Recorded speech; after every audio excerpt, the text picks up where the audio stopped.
ओम नमः सिद्धेभ्यः। नमो अरिहन्तां, नमो सिद्धाणं, नमो ऐर्याणं, नमो वज्रायाणं, नमो लोहे सौगसाहुणम्। मंगलम भगवान वीरो, मंगलम गौतमो गणे, मंगलम कुंद्रकुंडार्यो, जय धर्मोस्तु मंगलम।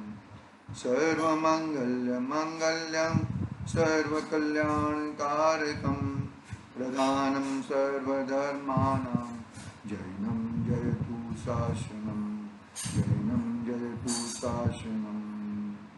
येनात्मबुद्धयतात्मेव परत्वेनेव चापरम्, अक्षयनन्तबोधाय नमस्तु परमात्मने। चेतिले चेतं, चेत्या विना किं चालसि।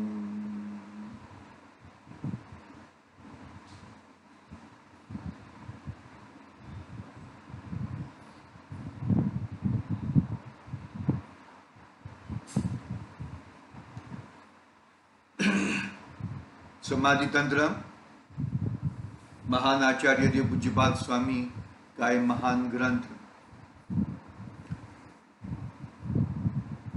पूज्यपाद स्वामी विक्षिप्त और अविक्षिप्त की चर्चा प्रारंभ की है। अंतरात्मा के मन के अंदर विक्षिप्तपना कैसे आ जाता है और अविक्षिप्तपना कैसे आ जाता है। मन में राग आदि विकारी भावों, परद्रव्य संयोग बुद्धि, क्रोध मान माया लोभ आदि अपने आत्म स्वभाव को न देखते हुए वो सब विक्षिप्तपना है। वो अपने आत्मा का विक्षिप्तपना और अपने आत्मा में ही रहना, क्रोधादि होने के बावजूद भी अपने आत्मा में रहना, क्रोध को नहीं देखना, राग के होने के बावजूद भी राग को नहीं देखना। कला है, ये एक जात की कला है कि हम ये सब कुछ होते हुए भी उसको नहीं देखना, उसको नजरअंदाज कर देना, बस उसको नजरअंदाज कर देना, उसमें कुछ देखना नहीं। ऐसा होता है, ऐसा करते ही है बहुत सारे। वो अरे ये सब लोग तो बहुत बहुत करते हैं। सामने मिले हैं तो भी नजरअंदाज कर देते हैं, चलो उससे बात नहीं कर, नजरअंदाज करके चल रहा हूं, उसका रास्ता अलग और हमारा रास्ता अलग कर दे हम।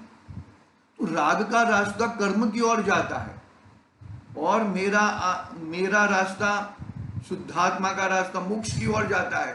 तो तुझे कौन सा रास्ता चाहिए भैया?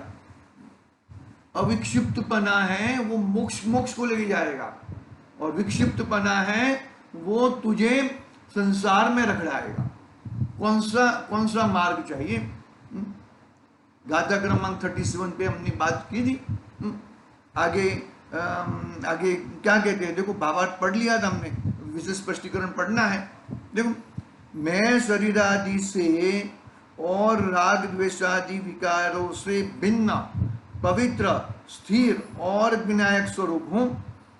ऐसे स्व पर के वेद ज्ञान द्वारा उत्पन्न हुए ज्ञान संस्कारों से ही वही मन स्वयं स्वाधीन रूप से अपने ही आप राग द्वेषादि से रहित होता है, अविक्षिप्त होता है और आत्मस्वरूप में स्थिर होता है। क्या कहा कि मैं शरीर आदि से और राग द्वेषादि विकारों से भिन्न, पवित्र, स्थिर और विनायक स्वरूप हूं। ऐसे स्व पर के वेद विज्ञान द्वारा उत्पन्न हुए ज्ञान संस्कारों से ही वह मन स्वयं स्वाधीन रूप से अपने ही आप राग द्वेषादि से रहित होता है, अविक्षिप्त होता है और आत्मस्वरूप में स्थिर होता है।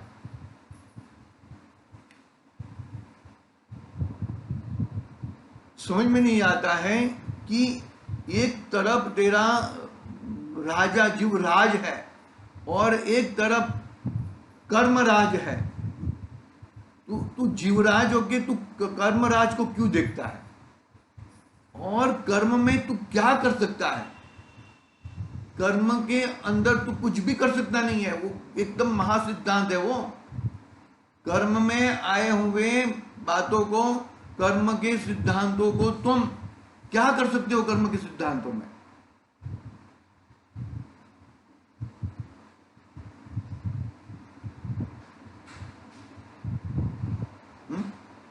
कर्म के सिद्धांतों में, कर्म में यदि तुम कुछ करने के लिए जाओगे तो और कर्म बढ़ देंगे, और कर्म तुम्हारे सामने आ जाएंगे।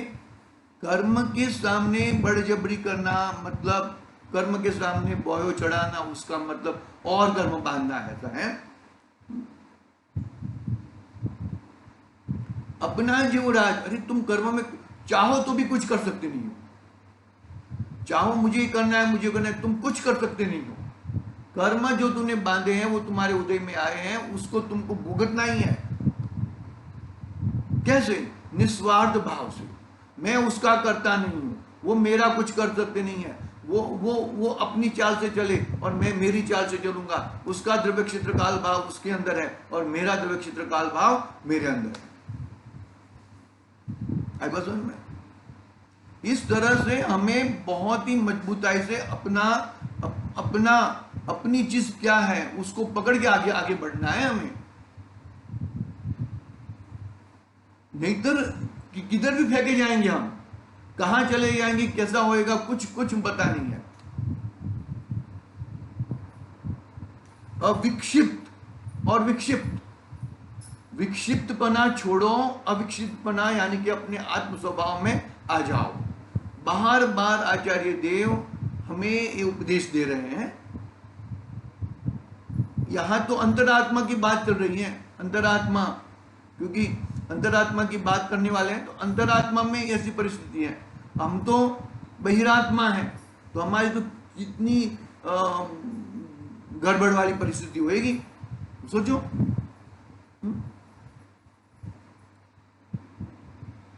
अपने आत्म स्वरूप में स्थिर होना है,